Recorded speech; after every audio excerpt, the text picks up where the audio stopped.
Here's a Beyond the Pitch podcast quick hit from the WVSA Digital Network. If you look at, for example, the UEFA consensus statement on protein intake at the moment for a professional football/soccer player, what we can't be doing as a professional athlete is consuming the World Health Organization of 0.8 gram per kilo of body mass. So to keep it simple, if you're a 100 kilo athlete, the World Health Organization would say 80 grams of protein a day, and that's substantial. But as an elite athlete, you're not the general Joe. You're not the normal person in the population. You're a professional athlete for a reason. And so the literature from, the protein meta-analysis and a lot of the consensus statements would agree that really it's a minimum of 1.6 gram per kilo, sometimes up to 2.5 gram per kilo, depending on the individual and the body composition goals.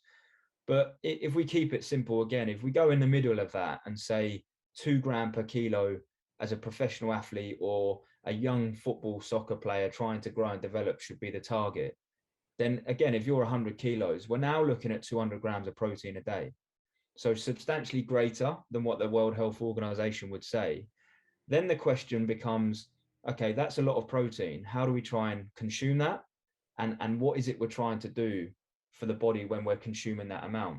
The easiest way to try and consume it is to then split it over the course of the day over a number of windows of opportunities. So not just relying on breakfast, lunch, and dinner, but actually now saying, well, I'm going to have breakfast. I'm then going to have a mid-morning snack.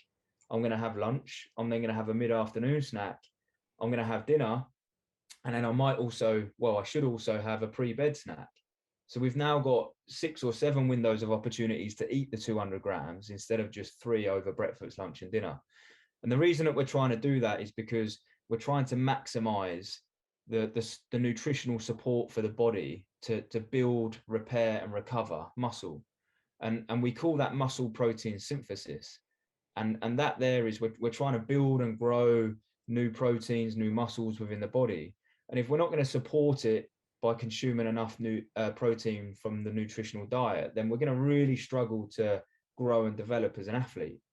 So the guidance really is, how do we try and maximize muscle protein synthesis and make sure that at the end of the day, that outweighs muscle protein degradation?